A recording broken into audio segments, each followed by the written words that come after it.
SIMO, Yep. ERNEST. Yo. I don't miss you, but I need you.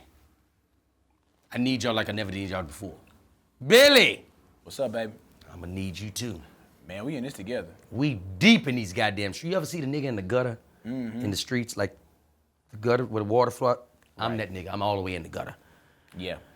Oh, brother, You know what? Let me tell you how we gonna start this thing. talk to me. We're not smoking today. No smoke, delay, no smoke, y'all. Y'all smoke at home. Day 2, no smoke. Y'all keep smoking. Keep smoking. We're not gonna do it today. Not today. I'm gonna tell you what you're gonna do. Go ahead and get your glass poured up. We didn't already started drinking. We couldn't wait for y'all. We got real problems around this bitch. Glass up. Today's drink of choice is sponsored by our good friends over there at 20 grand. 20 grand. Vodka cognac. We like what y'all doing in the community. We appreciate it. Y'all helped me get through this day, 20 grand. It ain't Steven Seagal. We started out with Steven Seagal. We still fuck with Seagal. Seagal is still in the back. 1760 imported 12,000 Yeah. barrels of that shit, I believe. Yeah, they did. And you know what they had? What did they had have? wicker lined in the inside of their barrels. I figured it was something like that in there. Yeah. I definitely figured it was something like that in there. So this one is a special one. It is a special one. This is two black dads. Let's go with Black Dads. I like that. Yeah. Let's cheers to that. Cheers to the black dad. Drink to that. Drink to that, Billy. I know you got shit going on. 2 days would be my daddy's birthday. He would have been 59. Yeah. September 23rd, he would be 50. He would have been 59.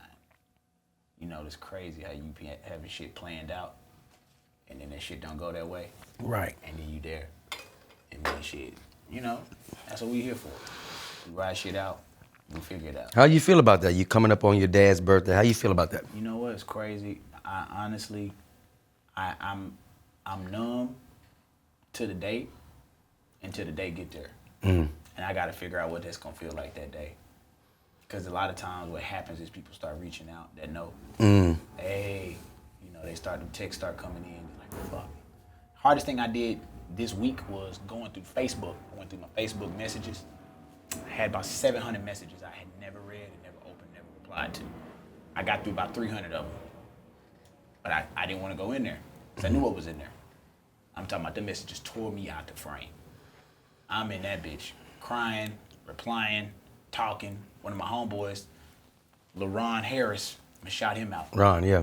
Chattanooga, Tennessee. Whooped LaRon ass in the 3rd grade. LaRon was my first real fight.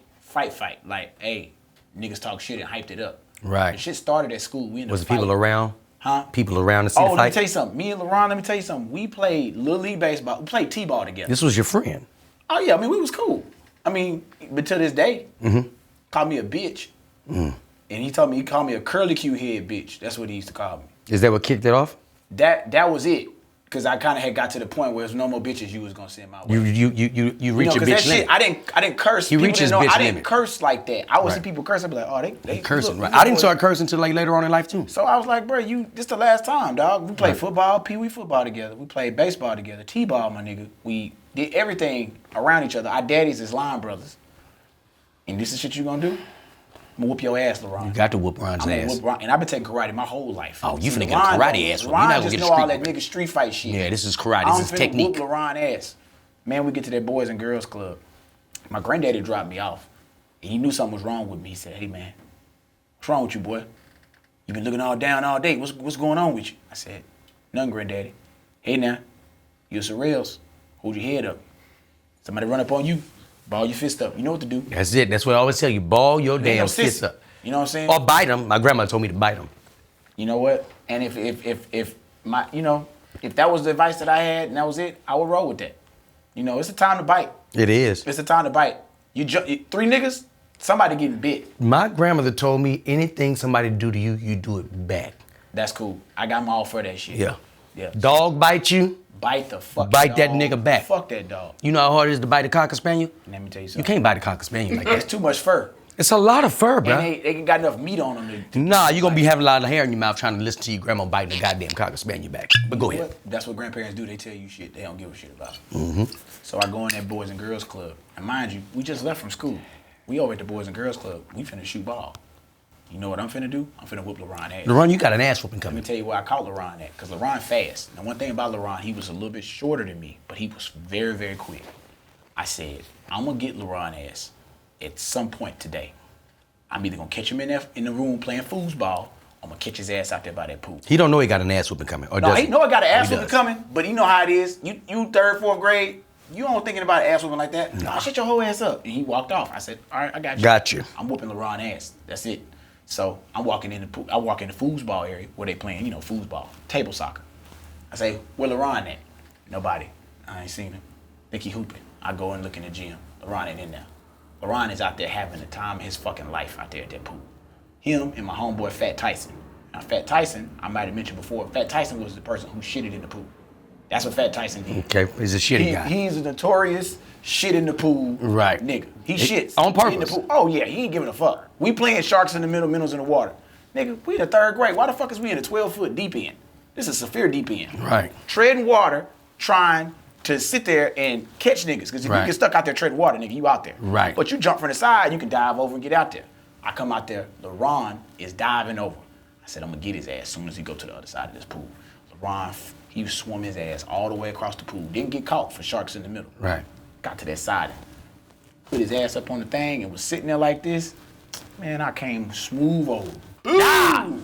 And that's when, when that ooh hit, and I just started grabbing around his neck and I choked him. Yeah. I said, you gonna stop messing with me. You gonna stop messing with me. That point, nobody's breaking it up. They like, man, little Billy tripping. Hey, so I'm on him. You know what I'm saying? They go like, oh, listen real squabbing. Right.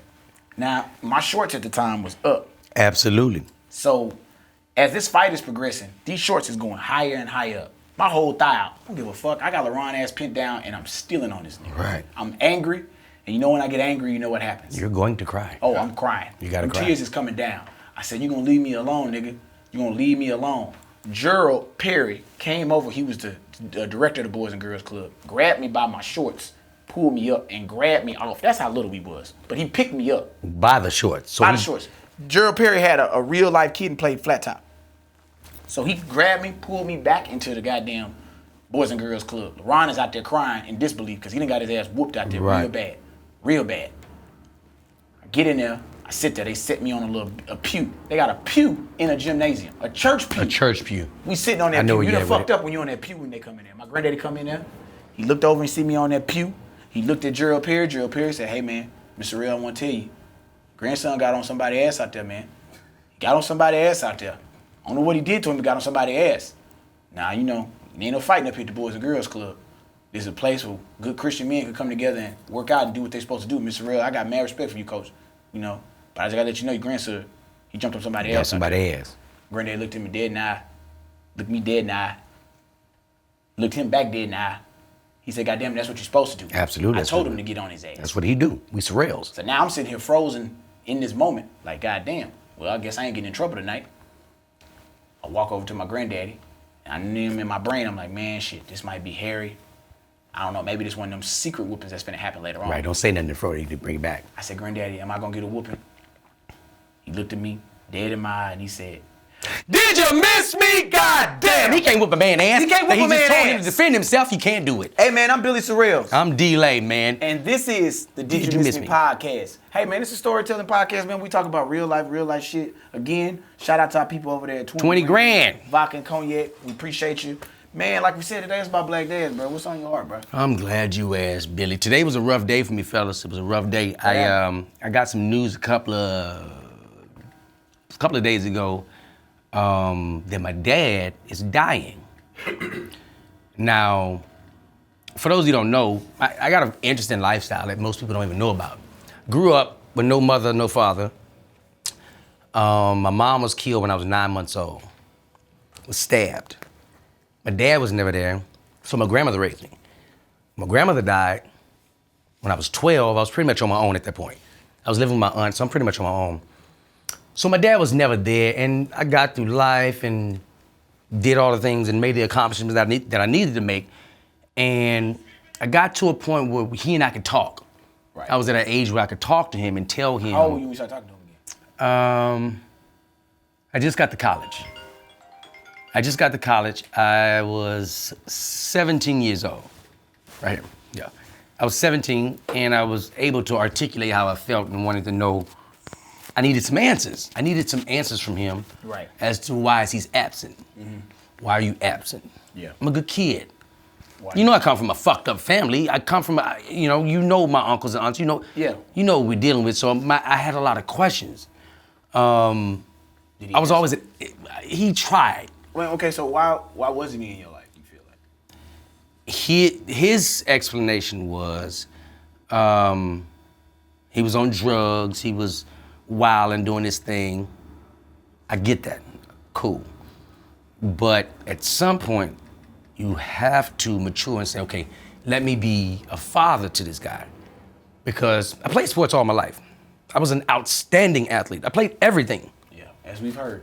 Everything. So And I went down in Alexandria. Yes. They told me about it. From your ex-teammates. Yes, man. I basketball was my thing. So when I was young, it was baseball and it was basketball. And I'm the city's. Everybody in the city know me. I'm doing my thing in there. So my question was, why is he never there? Why aren't you there? So I asked him when I was of age or able to articulate, hey man, why weren't you there?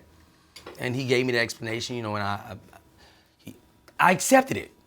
What did he say was the reason though? He was on drugs. He was irresponsible. Mm-hmm. He should have been there after my mom was killed. He was sincere. I'll give it. He was sincere. It felt sincere. How old were you? 17. This is. I'm 17. I'm having this conversation at 17. So we're talking, and I'm like, okay, I get it. So let's try to find a way for us to have a relationship. Yeah. So it was sketchy over the years. Throughout the years, I would see him. I wouldn't see him. We would talk via text, or maybe he'd call me. So after a while, I realized this isn't really real. I don't think. Then I came to the conclusion. I said, I don't think I have the type of relationship with him. If something happens to him, I would even show an emotion. I probably wouldn't even cry if my dad died. And this morning, when I got up, my sister told me that, you know, he was planning out his funeral. He was, you know, writing out his will and what he wanted to leave us and it hit me. It hit me in that moment. I said, I'm not healed. I'm not done with this. I thought I was in a position where I could move on. He leaves and he's passed on and I can say, oh, well, I got my sons and now I can teach them the things that my dad should have taught me. But I wasn't closed out yet. And I'm still not closed out. So Monday, I'm gonna go see him on Monday. But through all this, I'm realizing, regardless of what you think, you feel, when it's parents involved, there's a connection that has to be there. Especially if I can see you. Mm-hmm. If I see you, I know you're still living. I'm like, even if you're not there, even if it's somebody out there who has a father that's on crack, a mother that's on crack, and you feel disattached from them, there is still a connection. Yeah. They had you. That never leaves. That connection never leaves.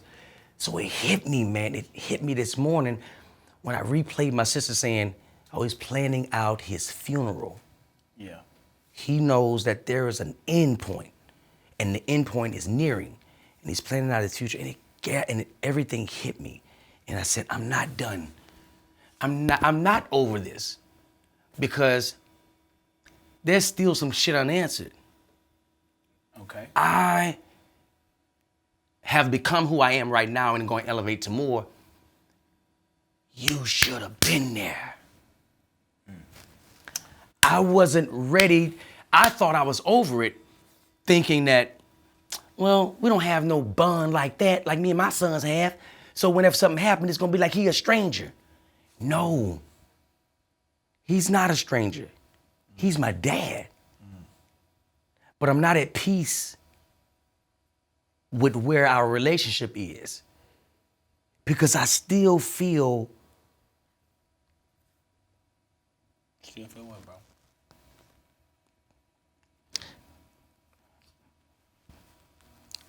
I feel like.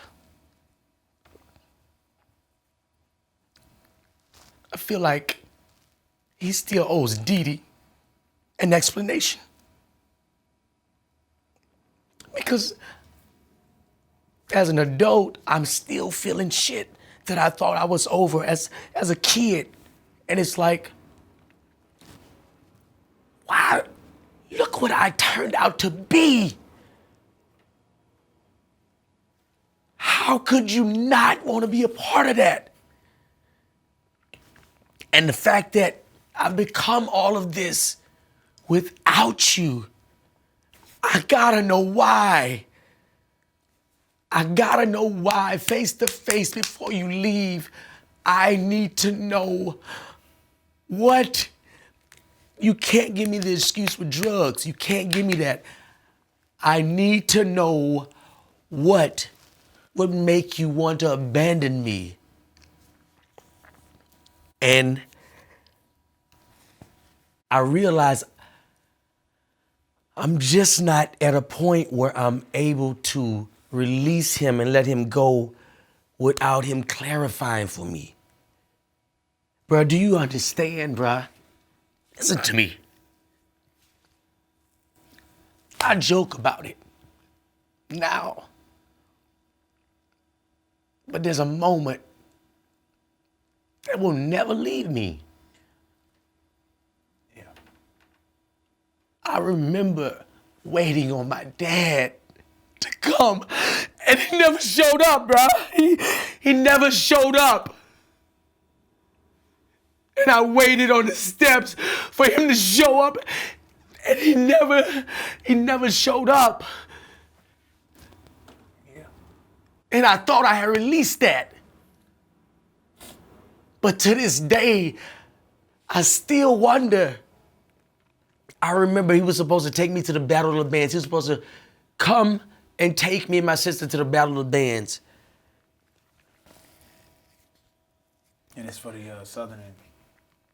It wasn't. It was a high school thing because the high school in the area I went to was a black high school, and they were renowned for their band.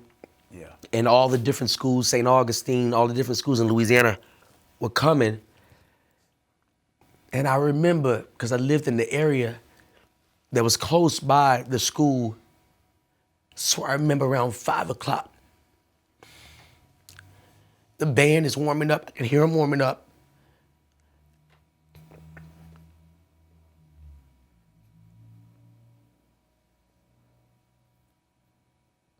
And I went and sat on the steps.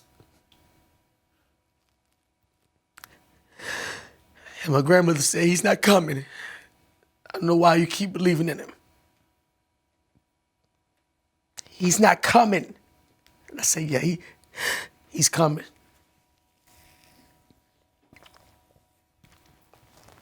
And he never came. And when I look at my sons, I try to be everything that I wanted him to.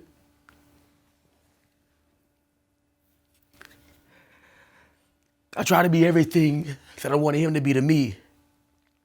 And that's why I'm so influential in my sons' lives. That's why we can have conversations about whatever and be open. Because I try to live that life that I wanted him to be to me through them. Yeah. But I still need clarity. Because I gotta know.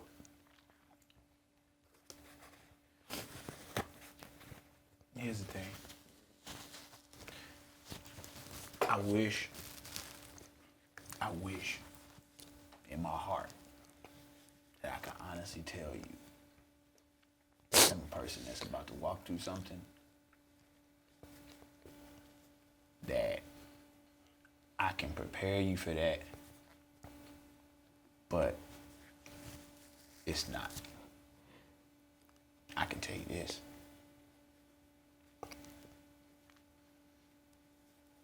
And it's funny, the parallels in our life, the similarities that we have, and in the drastic, polar opposite differences. My daddy was there all the time, every game, every day, wake me up, take me to school, taught me this, taught me that. Even when I became an adult, it's like, I really believe that that's another phase of parenting that happened from the time I was 18 to now, to now. So, I wish that there was a way I would believe that a word or any statement or sentiment he would tell you would make that go away. That if he was there, this would be an easier process. but it's not. I'm so selfish, and I'm realizing in this moment, like, hearing what you're saying and what simple thing you asked for. One thing. For a lot. You asking for one moment. And I'm thinking about how selfish I am to have had so many moments like that. To take, not necessarily say I took them for granted, but to be like, here you are, we grown men, you asking for one moment that you wanted to understand, and I done had all these moments, and in the end of it, the bottom line is you still just want your daddy, bro. But you know what, Billy? That shit is, Here's the kicker. Let me just run down to you a few things that people don't even know. Yeah. There were moments in my life that were big to me. Yeah. And for me, everybody could be there. I wanted to see his face. Yeah. And even if he showed up, and like he showed up at my graduation and was proud and felt honored that I was walking across the stage, I wanted him to feel that. And I know he didn't even contribute to it. But then there was moments where he didn't show. I went to officer candidate school. I was in the military. I only did it as a challenge. I didn't want to fucking do the military. But I said, I'm gonna go ahead and do officers candidate school because they say it's the hardest in the country. Louisiana has the hardest candidates OCS school in the country. And I said, I'm gonna do it. And I'm gonna fucking excel at it. Went in, excelled at it. Graduated top of my class. And when you graduate, everybody's parents, mostly fathers, will pin you. They'll pin your rank, your second lieutenant brass, your rank on your collar. And I remember saying, he ain't coming. So I gotta back up. Well, you gotta get a,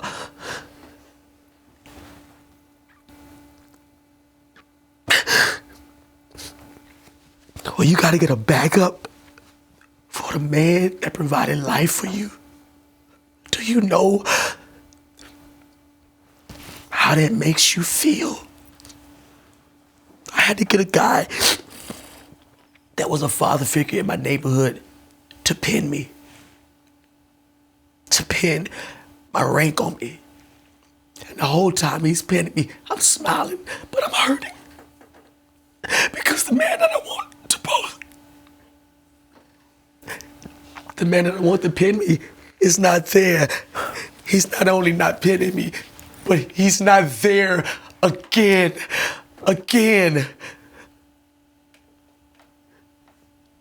And it just, looking back on it, it's like I've made it to this point and become an amazing man, and you're still not there. And that is what I gotta find peace with through talking to him. Yeah. Because those moments I can't get back. But I gotta know, what is it in you that looks at me and the man I've become and not, why don't you want to celebrate that?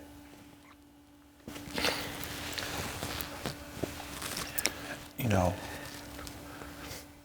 how this shit go, bro. You know how this shit go. And you know what it is when you're away from your kids and you in your brain, you don't know exactly what you mean to your kids. And I sit here, bro, and I'm sitting listening to you, dog. And it's making me want to fight harder for one of my kids that I have, bro. You have to. You don't have a choice. You provided life. That's what it's about. If you provide that life, it's up to you to cater to everything that that kid needs to make sure he becomes better than you. Bro, it's crazy because without me being there every day for him, And my brain got tired, bro. I can financially contribute. I reach out, I call, and to get rejected, bro. To keep me from being who I know I'm supposed to be to this kid, dog. Cause it ain't like I don't know. You know, to turmoil, fool. Like, I wanna be there. I wanna be involved. And it's like I have to eat shit to do it. And it's making me, hearing you saying it's making me wanna fight harder, fool. Listen to me. Listen to me carefully. You feel like you gotta eat shit? You keep eating it. You gotta keep eating it. Cause guess what? Later on, I promise you, they'll be my age and they'll look back. And they won't have this grief and this pain that I'm feeling, because I'm now feeling that I'm still hurting because Lil Didi is still in me. And it's unanswered questions that nobody could answer but him.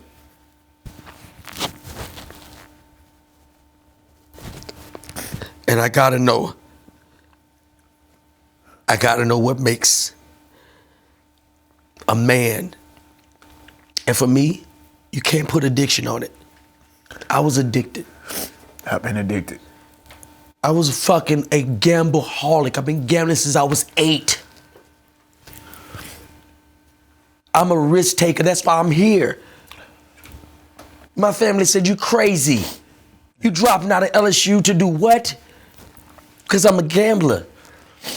I don't expect nobody to see my vision, man. It's not your sight. Nah. But when you look at what I've done and you don't want to be a part of it, or you don't make yourself a part of it, or you don't try to give some kind of justification for why you were absent, I can't live with it, bruh. And I gotta get this closure. I gotta drink, Billy. Fuck. Hey, we're gonna take a quick break. We're gonna check back with y'all in just a second. Billy SORRELLS, Delay, Did You Miss Me podcast, Black Dad. What's up, everybody? I'm D-Lay. And I'm Billy SORRELLS. This is the #1 storytelling podcast in the world, people. We're here for you guys, and we're doing something special. Patreon.com is a site that you guys need to check out. We're doing special things, exclusive things for you guys, like early access to some of the episodes. Yeah, man, most definitely. Bonus content that you wouldn't find anywhere else. Yes, discounted merchandise. Oh, yeah. We giving away a lot of shit. People, you gotta, but this is for so our serious followers, our people that are really down with the Did You Miss Me podcast. We doing these things for you guys. And if you're not familiar with Patreon, go in and we'll give you guys all the luxuries that Did You Miss Me podcast And you know has. what? You know how we know if they real fans? How do we know? They know this number right here. 323-385-9734. We'll get somebody over there to you. I'm hurt, bro. I'm fucking hurting. You understand me? I feel you, dog. And do you understand? My fans don't know. I gotta make them smile every day. Who makes me smile? Who puts joy in my heart?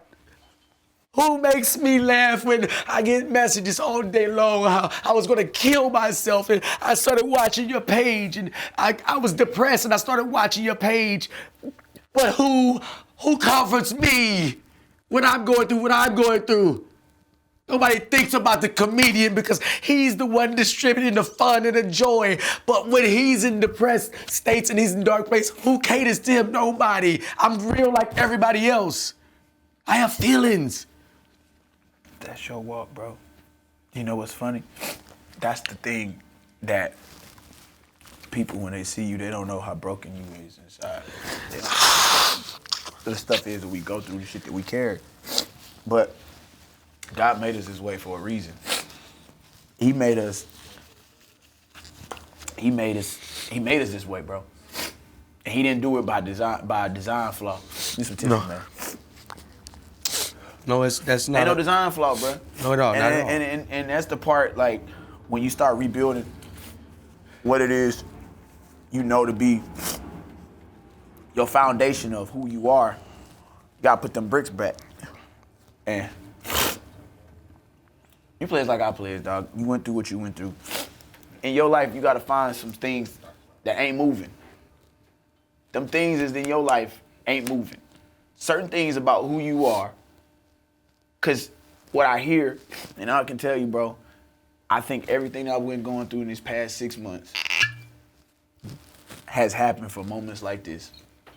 The counseling, the aid meeting, the drug classes, the anger management, the court life, all of this has been for these moments.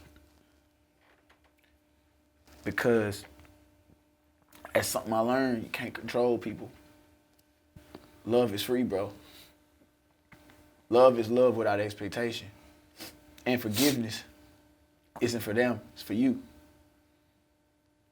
Because you can't change that. You can't it's nothing he could do. He can tell you, man, I wanted to be there and I wish I could. That's all he can tell you, bro. And you know, that's the hardest thing is because we personalized. When you personalize it, and how dare me, bro? How dare me try and tell you what you got to get over? And I'm not telling you that. I'm telling you part of this is just forgiveness. And for people listening to this shit, forgiveness and understanding you have zero control over other people's actions, and what other people do in their actions doesn't mean anything personally directed at you. Right. That's a part of your healing. Because, you know, the people that I love most may not give me that love back. They might not give me that affection back. But I can't expect that, because love is free. Right. In any book, in any walk of life, you're going to hear about the ultimate love being free will. Right. Like, dog, I don't know what you believe in. I don't know, you know, what people believe in that listen. If you're a Christian, you hear about Jesus, you hear about God. Hey, man, God don't control us. He let us make our decision. Free will. He free will love you, bro. It's all right there. They tell you. They just don't show you that way. They be like, God, you gotta love your wife like Christ loved the church. Well, he ain't had no church. Right. Nigga was in the street. So what that tell you? He's That mean his love was for everybody. That mean even if you don't do the things on a day-to-day basis that you feel like you gotta do to be good in his eyes, he still love you. He ain't trying to control you, but you're gonna pay and atone for the consequences. Right. And the moments that you wanted him to be there for. Them moments is moments he missed out on. That was jewels in his crown. Because those moments as a father to see your son accomplish and achieve, as much as it's for them, it's for you.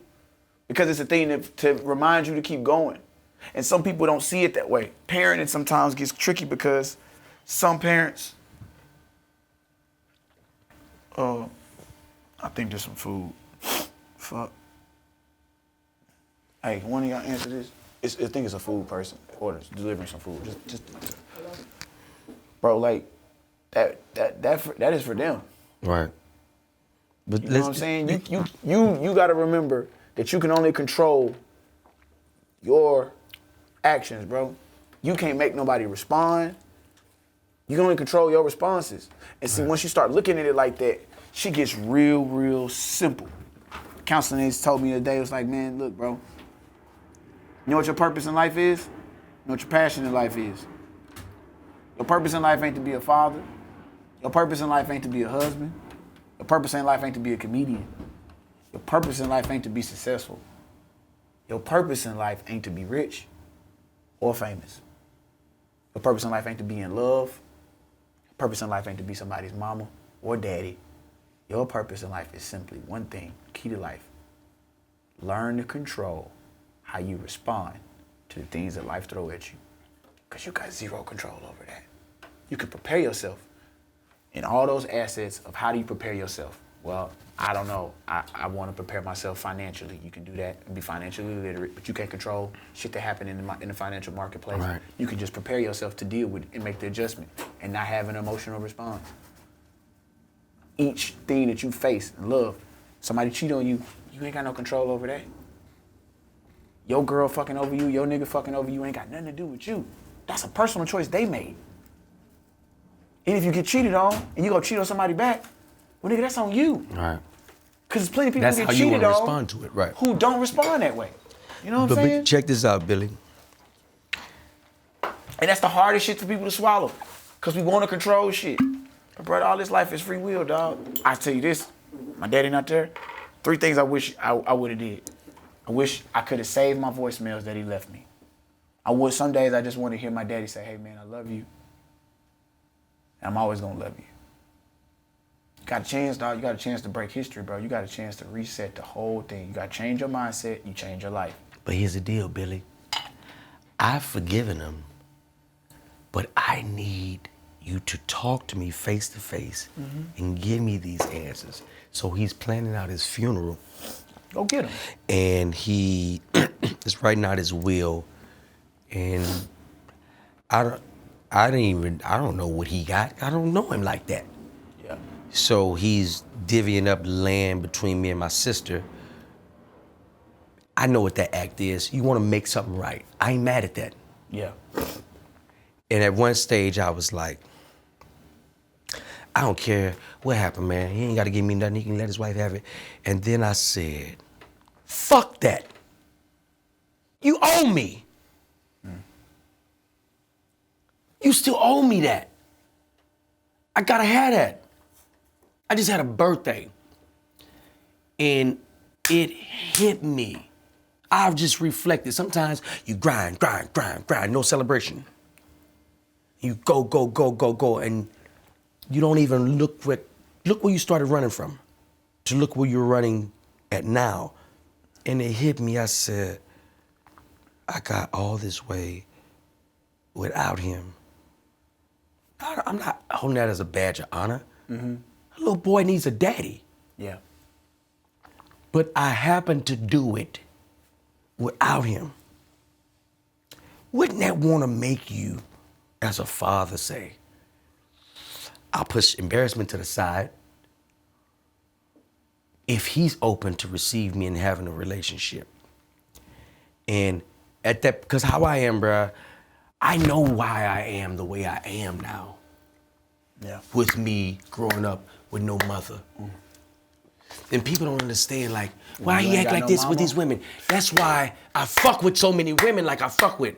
And then when I have one that embodies everything that I want, then I cozy up to that. But until I see that, you're not gonna catch my attention. Because I come from an environment where people are leaving me, bruh. Let me give you a rundown. Born into the world, 9 months later, mother killed. Grandmother's raising me. Here's the kicker. Nobody's giving explanations. Hey, she got killed, don't say nothing. Let these boys, don't tell them the whole story. I just found out the real story of how my mother got killed last year. Because my family was keeping it from me. I can't hold that against them. I'm gonna just charge it to ignorance. Grandmother's there. Now I have a bond with my great-grandmother. Love her to death. Dies. Oh my gosh. I'm a kid. What is this God stuff y'all telling me? And I'm a kid and I gotta deal with all this? Never questioning God. More like just confused. Yeah. Great-grandmother dies. A couple of years later, grandmother dies. Just think about this. I'm not even in a teenager stage yet. So I'm experiencing these deaths, not including the uncles, aunties that are just going. So I'm seeing people leave, so I'm seeing people leave, so people leave. So in my mind, I can't get attached to you because you're gonna leave me. You ain't gonna be here. So when females like, I don't understand how you get, you gotta have what it takes, and you can't do nothing to draw me in. I gotta like you. Yeah. You know, Because I come from a place where people are leaving and going constantly. How he fuck with so many. I'm used to people going in and out. So let me just get comfortable with in and out. But if I find that what I like is cool. But here's the deal. My dad is the smartest man I know. And I'm not, people don't even know. Like, if you listen to me talk prior to me saying he's the smartest man I know, then you think he's some little bum ass nigga. My dad is the most articulate man I know. I love to hear him speak. That's where I get it from. He's an orator. I'm an orator. My sons are orators. My sons is a fucking #1 debater in the state of Oklahoma. He was whooping ass he was a 12-year-old whooping ass. what's your daddy doing now? He's a preacher. My dad's a preacher. Get the fuck out of here. Yes. He ain't got that many members, but. Shit. He's preaching nonetheless. There you go, boy. God damn. Shit, he finally opened that bitch up. Woo! He ain't got that many. Hey, he ain't got that many members. He gonna ask me to go live for him. So, okay, that's a whole nother Nah, situation. you know what? You stay in there. You know what? I'm gonna shout out to somebody right now. My Aunt Carla. Yeah. Yeah, my daddy's almost youngest sister. With your 4 member having ass. Yeah, they gotta get their numbers up. Out here paying $1,200 a month with 4 members. Quit this shit! Stop, man. Stop renting this goddamn building! Get the building out of Got there. my goddamn cousin, Nick. He out here running sound and shit. Yeah. Yeah. Yeah, they be having really Let me tell you what she did. doing shit. Adopted some kids. Yeah. I ain't got no problem with that. She get the kids right at like 11, 12, groom them. Guess who running the fucking church? Goddamn kids she done rose up. This boy is 18 years old. He's out here trying to fuck some bitches and get drunk. And you got him running sound. That you got ain't my the cousin nigga. Nick in here. You got my 76-year-old grandmother here. Now you done drug my 97-year-old great-grandmother in this bitch. She come from a thriving church. Now you got her in this old dry-ass service falling asleep eating sandwiches and shit out of cooler bag for these 3 goddamn people. Y'all pack grandma lunch up. Now y'all take grandma the fuck home. Get out this goddamn church. Goddamn it, it's 5 people in here. We ain't been getting money from 3 people. Just ask them for the fucking bread. Put this $1,200 back in the pocket. Got my grandmother drafting her goddamn General Motors check trying to pay for this fucking beautiful ass building in the middle of nowhere. There ain't nobody in there. That doubles as a goddamn yoga dojo Tuesday through Thursday. But Sunday, it's the house of the Lord. Quit this shit. Fuck is wrong with you, bruh? Fuck is wrong with you? You got $1,200 rent and you getting $80 in tithes. You draining these motherfucking people. Billy, it's hard to tell somebody to quit church. Quit. It's hard. Some of y'all need to give it up. Consolidate. You're right. Sell You're this right. building and this land and rent it out. Get the shit out of here. Go join up.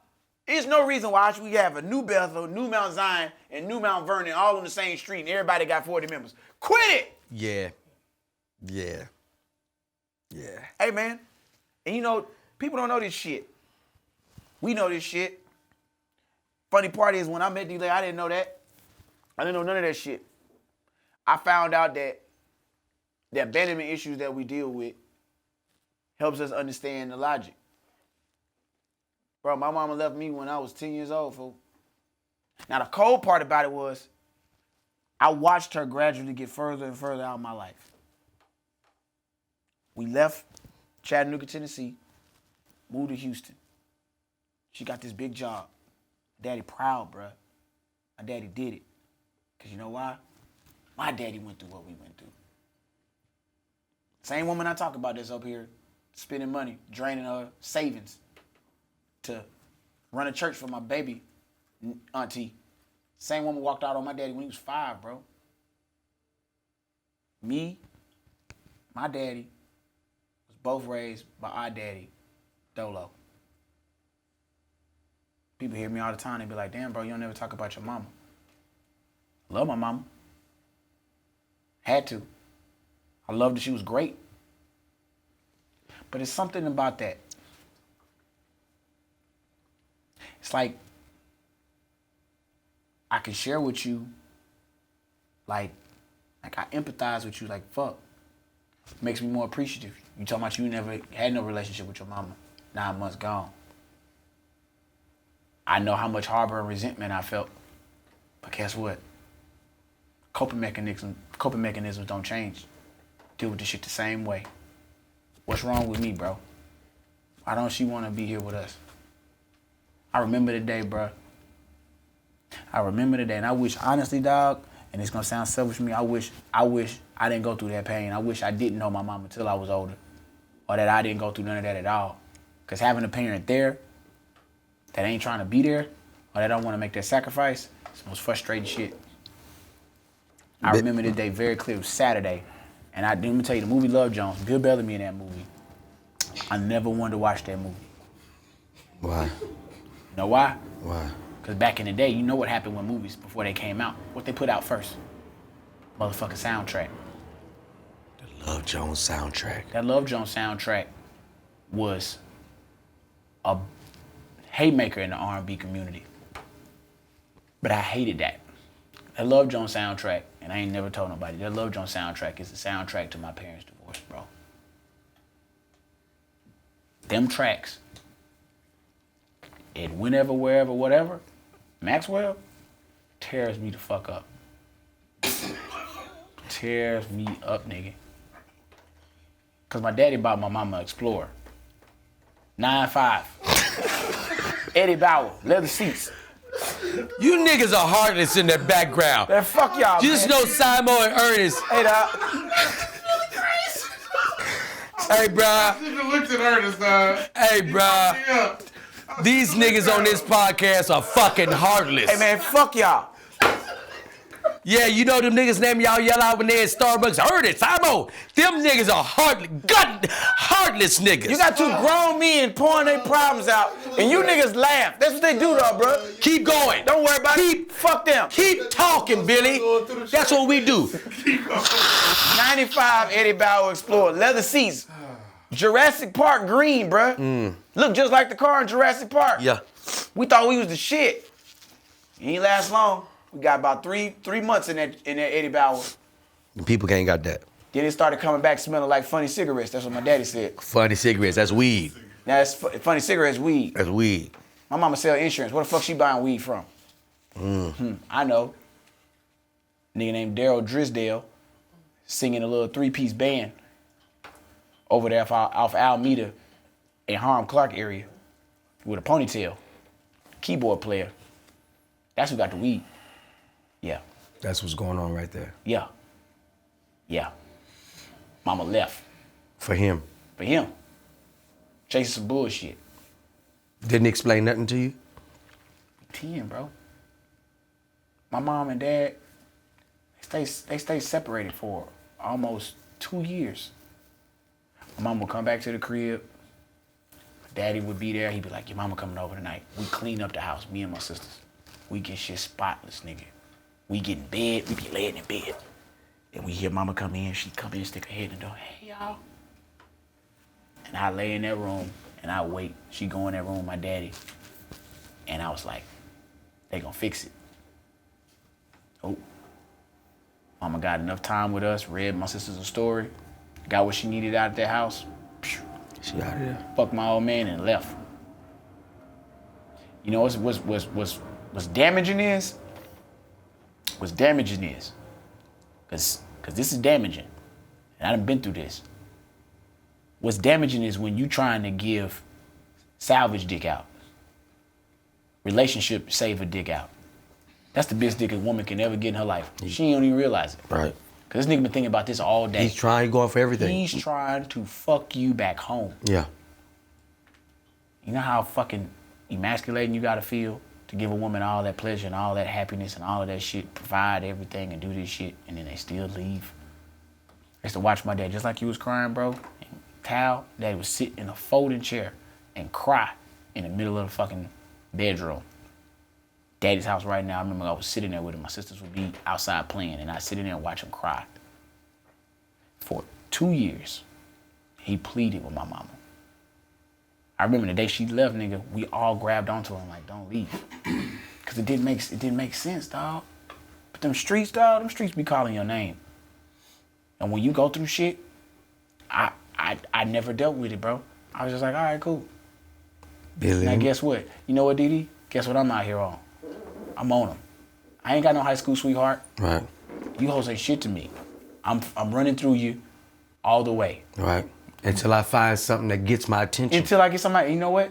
And if you blow it, hey bitch, goodbye. Because the person who's supposed to be here to love me, dog, the person who's supposed to teach me what love is about, my dad didn't teach me what love is about. He showed me what love was. It was never a, I love you, nigga. He showed me that. His actions, his sacrifice. He wasn't that dude. And my granddaddy wouldn't even hug on my daddy. That was one of his biggest gripes that my daddy had with his daddy. He was like, man, you was here for me every day, but you didn't give me that emotional support. Like, he just was a no-nonsense type of nigga, dog. So when you got that edge on you, and these women out here coming at you, you ain't, man, I'm not giving in to you. Right. You gonna do me like my mama did my daddy. My daddy the best nigga I know, and you left that nigga? You crazy. That mean guess what? I'm gonna show you what this is.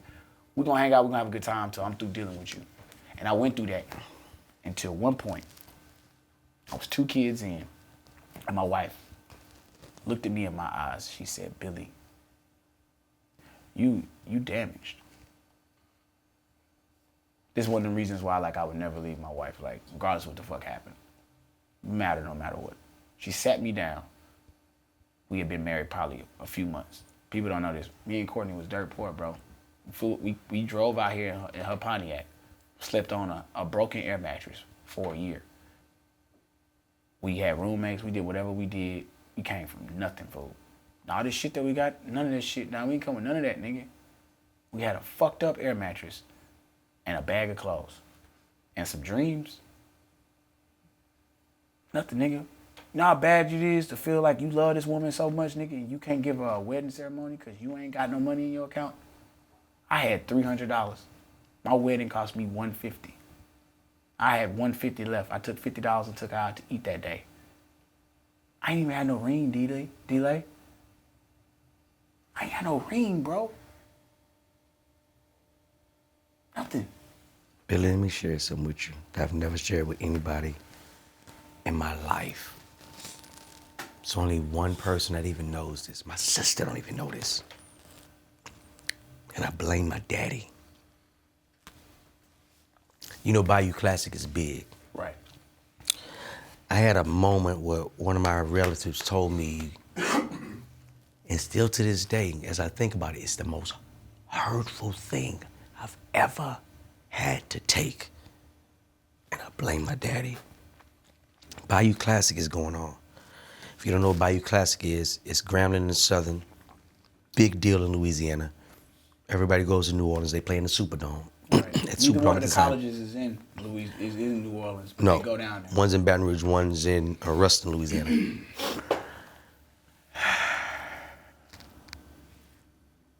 Shout out to Grambling, I'll be there November 1st, homecoming. Shout out to Southern, I'll be there Tuesday, September 25th, homecoming. Again, accomplishments, he won't be there, but I'm good.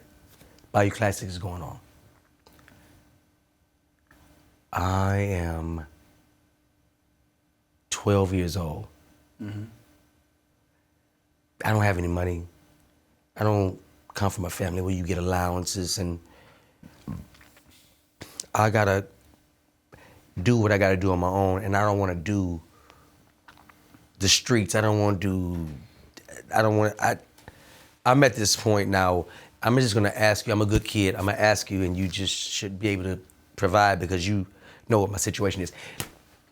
So we're getting ready to go, and my friend, who's my childhood friend at this time, Ronnie Jones.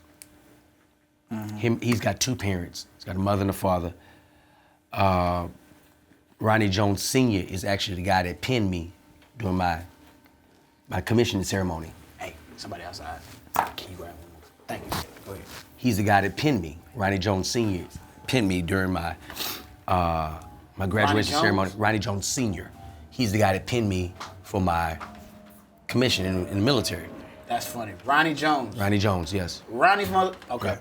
Keep So going. Ronnie Jones and their family, Ronnie Jones Jr., Ronnie Jones Sr. Yeah. Their family, they go to Bayou Classic every year. The big Grambling fans go every year. So my grandmother just died. I just moved to that neighborhood, became friends with Ronnie. Ronnie's dad, like, hey, we go to Bayou Classic every weekend. You know, get you some money. We go get you a couple of dollars. We go to Baton Rouge. Come with us. I asked a family member. Yes. I asked a family member for some money. Yeah. I just needed some money to go down to New Orleans. And she gave me some money. She gave me $20 You 12. to go to New Orleans. It's not enough money. So I said, my cousin had got some money too. And he had got more than me. Mm-hmm. And I said, man, could you give me some more money? I mean, my cousin, he got more money. You gave him more money. Can you give him more money? You know what she said to me? What'd she say? He got money because he got a mama.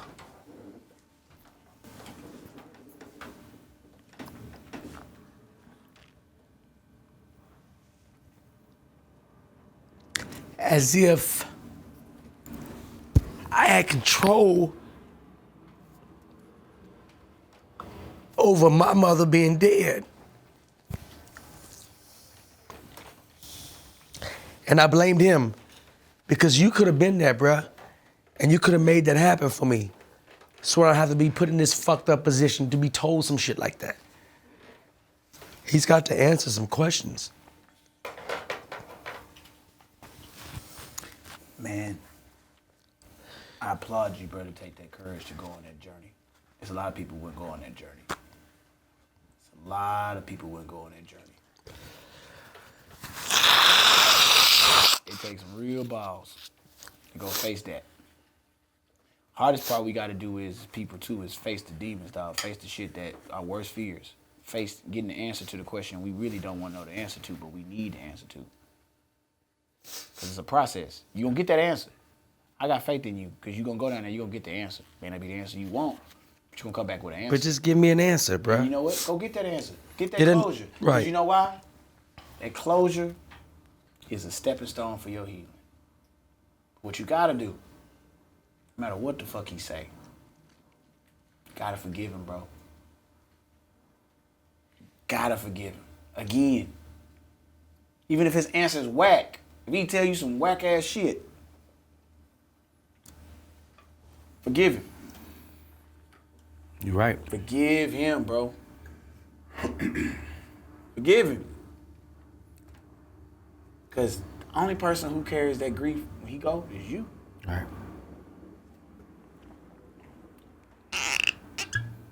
I want that land. You know what? I want that land. You gonna get that land. I want that fucking land. I know You that. tell him that too. You tell him what you gonna do with that land. And then what you do is I know what I'm doing. I'm giving it to my sons. I already know what I'm doing. I'm giving it. I'm giving it to my sons. hey man, sins of the father, bro. Sins of the father. Tears of the clown, dog. It's shit you deal with. You know who told me? Keyron called me today. He say. And I was like, man, I don't even care. Shout out to my dog, Keyron, man. I was like, man, I don't even want that land, man. I don't want the insurance money. I don't want nothing. He said, nigga, fuck that. That's his debt. I was like, you're right. You're right. Don't turn it down. He's got to make this right with you. Can I tell you something? Humbly, as your partner.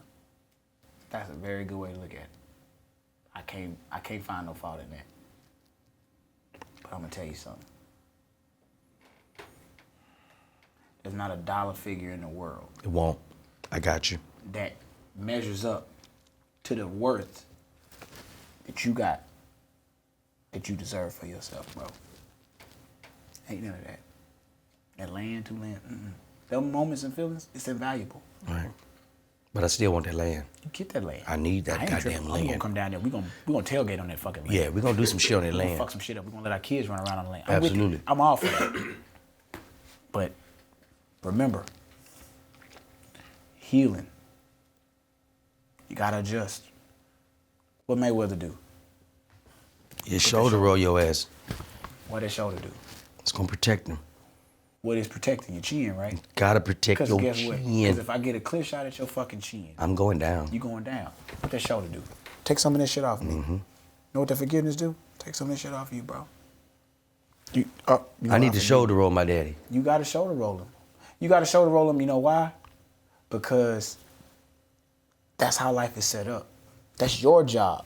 Your task in life is to deal with this hand. We played 2 games. We talked about 2 very solid situations of playing games, playing dominoes. You're a great craftsman on the table playing dominoes, spades. We done been countless places, gambled, made money, walked out of there. You already know the risk is low, bruh. The tables is low. It's $5 tables you finna go in on. Boy, that's fucking good, Billy.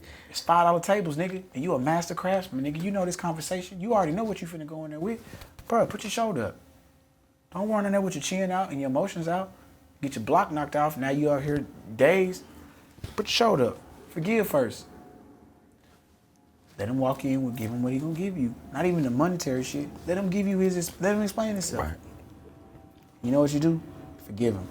You know what you do after that? You start building right on that. You say one phrase. One phrase. You say, hey, look, for anybody that's been hurt, that's hurt somebody, easy way to start over. First thing you gotta do is account and acknowledge. Account for the shit that you did. Now in this situation, you was the son, you ain't do shit. But you know what you gotta account for? Harboring that feeling and keeping that space in there. You just made me think about something. Because we going through something, that means that somebody out there is going through something. And we help them. So if we need to help them, we gotta do what we do. You gotta do that. Cause you know why? Cause you gotta come back and tell what that process like. And see what that's gonna do is, people that's watching this shit, they don't know your life. They get a glimpse of it. They don't know my life. They get a glimpse of it. Had the same pants on, fucking last 4 episodes. They don't give a fuck. Just get the Let material. me tell you something. You know what? I don't give a fuck. I didn't even know you had the same pants on. You know why? Because you not looking at my fucking dick. All right. So if you was a woman that commented talking about me having the same pants on, You probably looked at his dick. You was a nigga looking at dicks the whole time. Right. You was a dick watching bitch. That's what she is. That's what my daddy said. Hey, don't be in the dick watching, son. Right. He said, Pete, get on out of here. Big game. Ain't no talking. Ain't no talking in the urinal. My daddy don't like that. My daddy say, hey man, you in here dick watching is what you're doing. And too much talking, you're dick watching.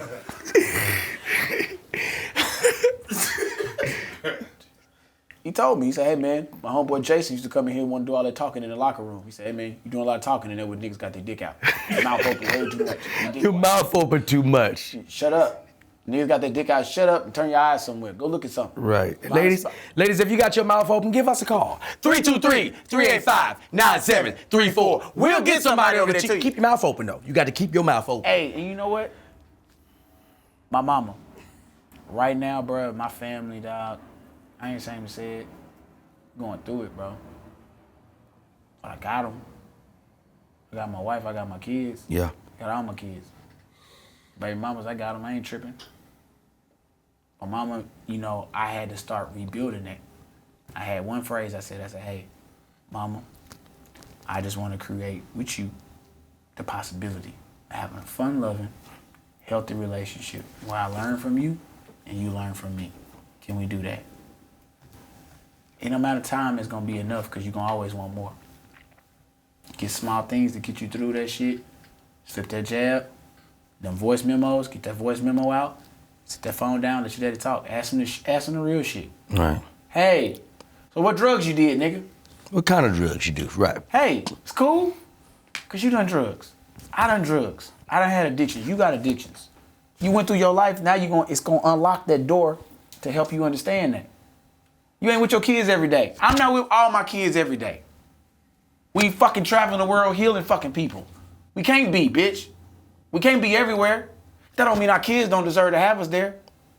That's what the fuck we do. It's just like them niggas that fight fires. And nobody giving a fuck about what's going on in this motherfucking personal life. Put this fire out, bitch. Cause my house on fire, I left the goddamn chicken grease on too long. But it's a job. We gotta do that job. We provide a service, nigga. To the fucking community. Give a shit if it's YouTube, Instagram, iTunes, Pop. Give a fuck. This motherfucker's watching us in Germany, South America. We touching people way over there with pain and shit we've been through. So guess what? It's our job. We smile when we do it. Wait a minute. Hold on. Give me 2 seconds. Go ahead. Don't just Take your pause time. for 2 Get seconds. in there. Mama told me something. She said, I do the things today that I don't want to do, that others wouldn't do, so that I can have the choice to do the things that others would never do. We're doing a lot of shit that people don't want to do and wouldn't do. But this puts us in a position to tomorrow do some shit and have some choices people ain't never gonna have. I got I'm you, Billy bro. SORRELLS. Delay. Hey, I'm not Billy SORRELLS. let me tell you something. Hey, bro. I'm D-Lay.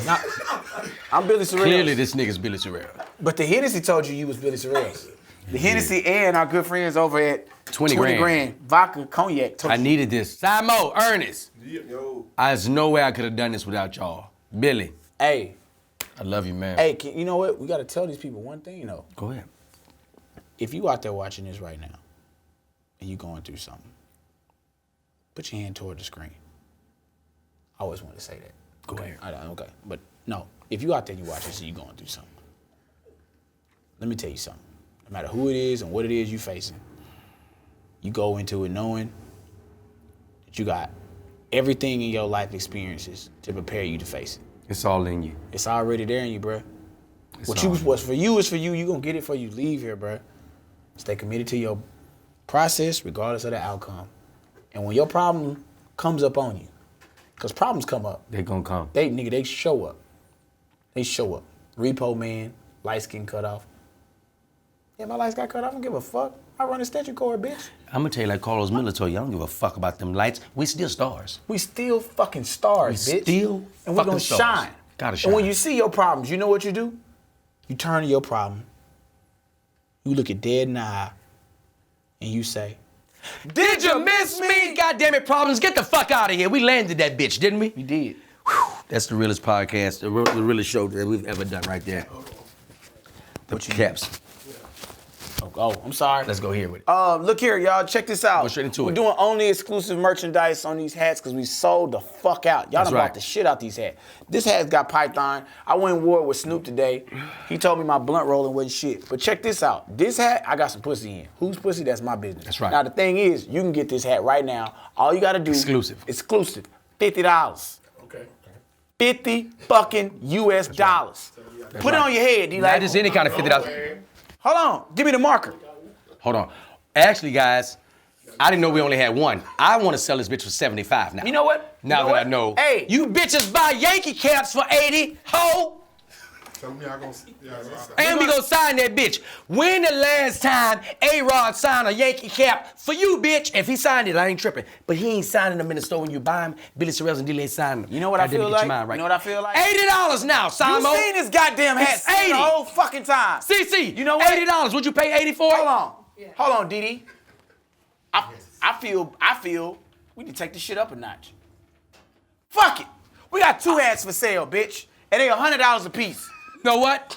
I'm with that. No, fuck You that. see me crying I'm in not this goddamn hat. I'm not playing. I hid my tears He in this cried. fucking hat, bitch. He cried in the hat. We cried in the hat. He cried. We bonded I in the cried. hat. We cried I ain't even together. like my daddy Kendall over here because I couldn't do it. Listen, you know what? Actually, this what we're gonna do. We're gonna embroider these with our signature on them. Maybe on the sides, Billy Sorrells, D-Lay. We're not gonna do all that. Fuck them. They gonna Okay. sign this fucking shit. Sign it. And they gonna buy it, bitch. I totally agree that's with what that. the fuck we do. And you take a picture and we show you your video. And you know why they gonna buy it? Why? Because they actually rock with us. They do rock They with us. actually love us. They're gonna love us, and we're gonna sell it for $100 US. Because you know why? Right here. We black dads. Get y'all mind conditioned, people. Now, all right, here we go. Subscribe. Oh, okay. We can't go all the way. What's up, everybody? I'm D-Lay. And I'm Billy Sorrells. This is the hottest story podcast telling things that you haven't heard. Running back again. I'm D-Lay. And I'm Billy Sorrells. And this is the Did You Miss Me podcast, the best storytelling podcast that you guys ever heard. Make sure you subscribe. Go to SoundCloud, iTunes, YouTube. Review the whole thing and go and leave a comment, people. Let us know how you feel share, about it. nigga. We This here, ain't man. shit don't cost you nothing to share. It nothing. If you You just, ain't gonna buy shit. Just share. But we want you to wanna buy talk shit. shit? Share and talk shit. We definitely want you to buy Hey, shit, though. I don't like your mics. Hey, Billy had on the same pants. Hey, fuck you, buddy. Hey, Billy's a fake smoker. I'm a fake Buy smoker. the goddamn hat. Hey, well, bitch, come smoke the weed with me. I wish I could sign the bitch right now. Somebody gonna buy it. As soon as the episode airs, they're buying it. It's got to go. It's 100. Ain't but 2 of The them. hat sold. It's out of here, people. Somebody just bought it. I felt it.